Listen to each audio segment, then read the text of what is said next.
So I want to actually give a teaching about one of my teachings.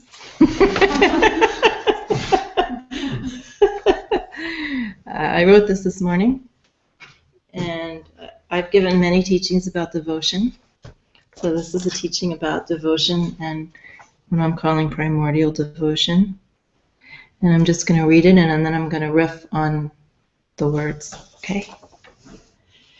There's a lot of misunderstanding in our culture about devotion. So devotion is the ocean into which all streams of wisdom virtues resolve.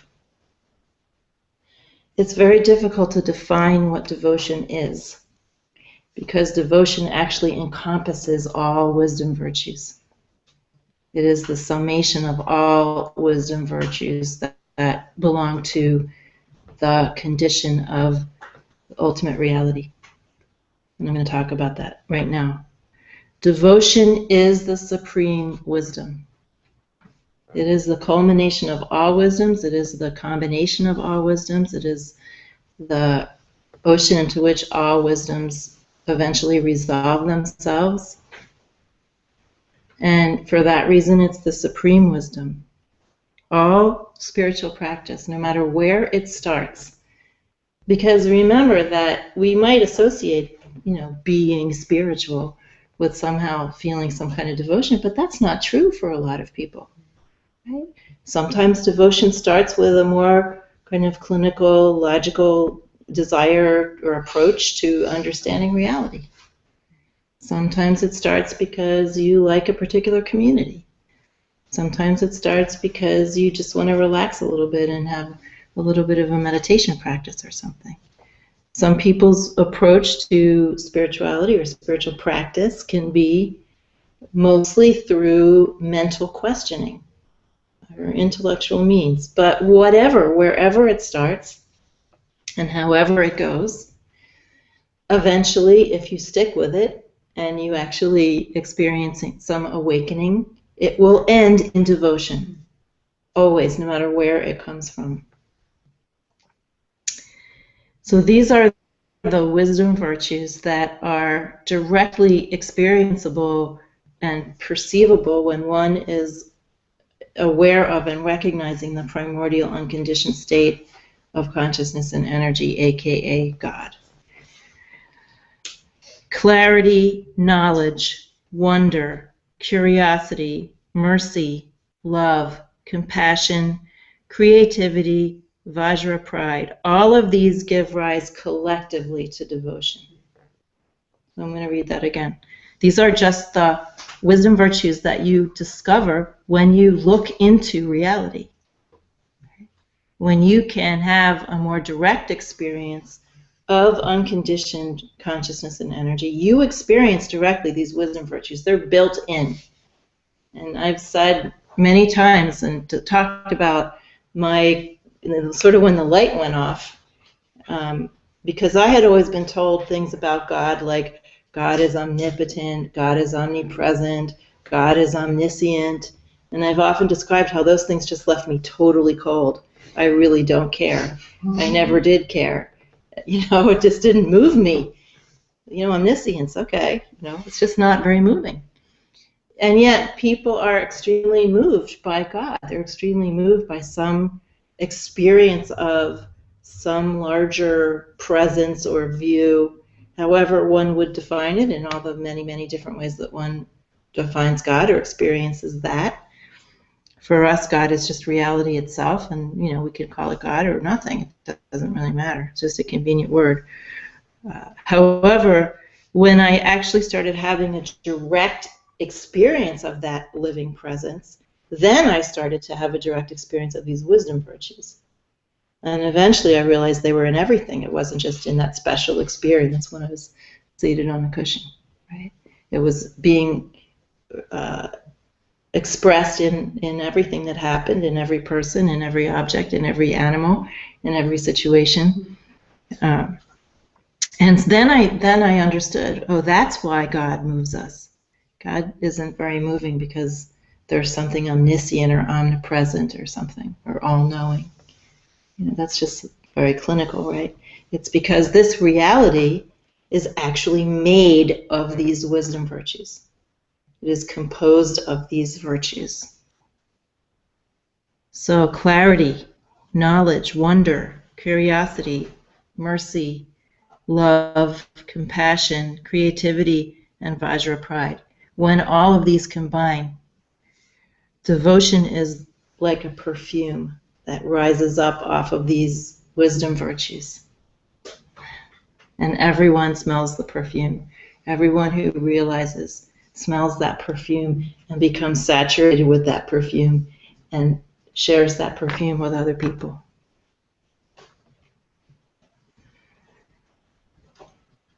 A realized person emits this perfume in every gesture, and its single attribute of devotion, the single attribute of devotion, as we can experience it, is total perfection in actions and non-actions of creation, care, and destruction.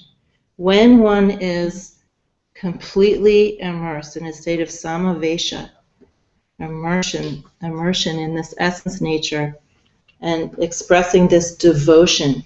Remember how I'm always saying, what makes me so particular about certain things? You know, how we clean things, how we care for people who come here, how things are done. What makes me so concerned with doing those things properly? And I always say love, but that's like a shorthand. You know, devotion is beyond love even. Right? It's like the devotion of a craftsperson to their craft. Right? That's more like devotion than love, right? It's devotion of a craftsperson for their craft. A person who's a master craftsperson does not make a pot and, you know, the lip's a little off. They don't just go, oh, screw it, that's good enough, right? Then they're ignorant. They're not really a master. Right? They're not really expressing that perfection. So devotion, when it is really embodied fully, that primordial devotion, what you see is perfection or absolute precision. But I say perfection more because perfection includes all those wisdom virtues. You're acting with knowledge. You're acting with skill. You're acting with love. You're acting with compassion. You're acting with clarity. Right? You're acting with wonder. You treat things with, if you have a sense of wonder towards everything that is, you treat things in a certain way. You don't trample on them, right? It's not because you're good. You know, the reason why this perfection of action and non-action occurs, both in creating things, in caring for things, and in destroying things too, there's this perfection of action and non-action. And the reason that is the case is because devotion is being naturally expressed. This primordial devotion is being naturally expressed. It has nothing to do with good and bad or right and wrong. It has nothing to do with ethics. It has nothing to do with morals. It is not premeditated. It's just the natural expression of someone who is immersed in natural devotion. It's not possible to self-realize without discovering and embodying devotion. So there are some people who are considered to be bhaktas, people whose natural path is one more of devotion. But for everybody, as I said at the beginning, everybody ends up at the same place, right? Eventually. Primordial devotion doesn't look up or down. You can't be devoted up or devoted down. It is not an attitude of lesser than or greater than. This is the big problem that people in our culture have with especially Indian and Eastern expressions of devotion, right? Because it looks like, if you don't understand it, it looks like you're supplicating yourself, that you're saying that you're lesser than, that you're giving up your whatever, your individuality. Right? But it has, primordial devotion has nothing to do with that. Primordial devotion is actually the opposite of that. it is based on the recognition of the total equality of all phenomena. So when we still have a question or concern about devotion, if you're still skeptical or concerned or feeling uncomfortable about it or in any way separate from it, that is an aspect of your experience of separation from other people, from nature, from your own primordial wisdom. Both the dependence on and the distaste for the play of supplicant to master is based on experiences of lack, are based on experiences of lack and inequality. Devotion based on a desire to be saved by someone greater than you, supposedly, or used as a strategy for gaining admiration or avoiding criticism. Both of those things are a detour. So whether you are expressing devotion because you hope someone will save you and you feel like, I am a worm in your shadow, you know, whatever. Or whether you're just playing some game of acting devoted because you're hoping to be admired or gain approval or get power, or, you know, people do all sorts of things. Either of those ways is a detour because they're both based on inequality. They're both based on a feeling of separation. They're both based on feeling unequal, either lesser than or better than. One or the other. This is what Ma had to say about that. Your expressions of love and reference float over your body and mind like gusts of wind. Wind, like farts, basically.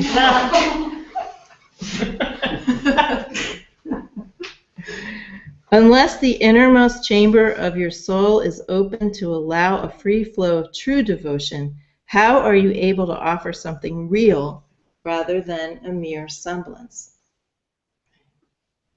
What is the innermost chamber? That's the heart. Primordial devotion, as opposed to these semblances of devotion, flows from the wisdom heart, the innermost chamber, like honey from the hive. It just comes out, right? It is the essence of Amrita, the nectar of immortality. The wisdom heart's wisdom is that of total equality of all phenomena. One naturally assumes the attitude of the devotee to all, to a saint, a sinner, and equally to an insect, a lamp, or a piece of wood. When that chamber of the heart is open and that natural primordial devotion is that you're immersed in it, and it is also flowing out and perfuming everything around you, you feel equal devotion to everything, everyone and everything.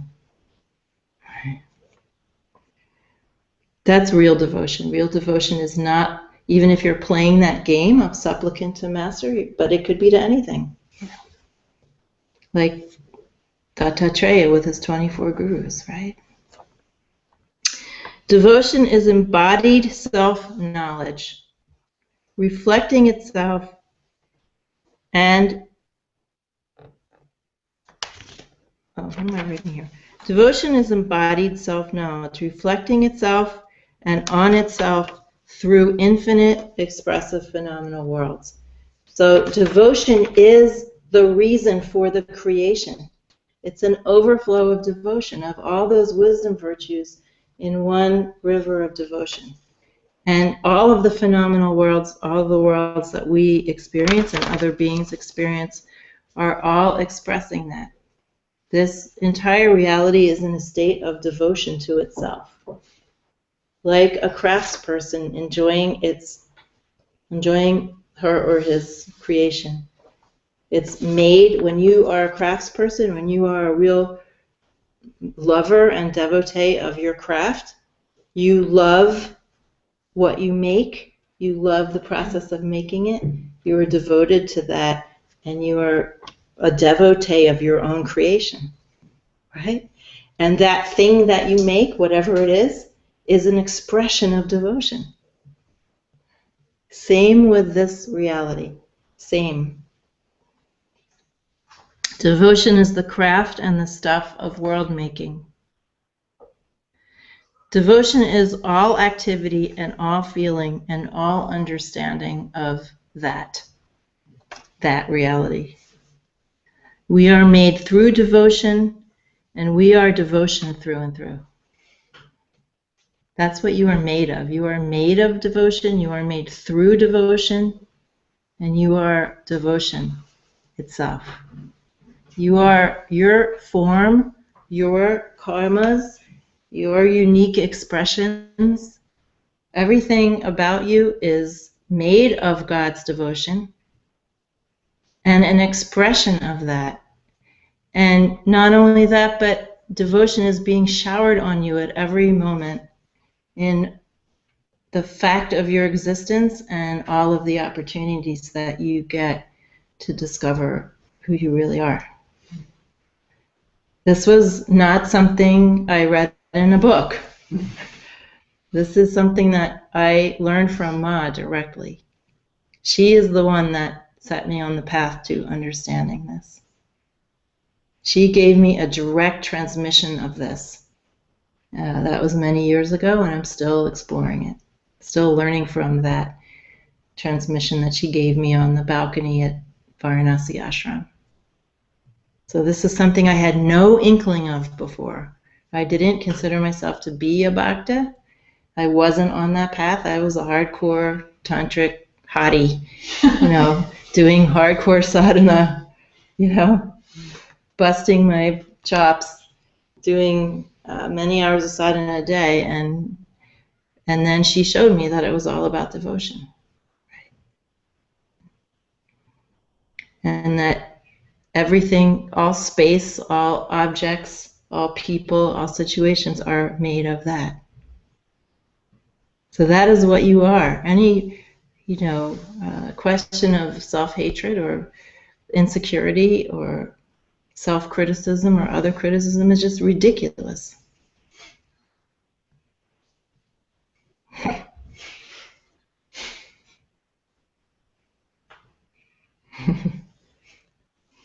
So that's all I'm going to say today.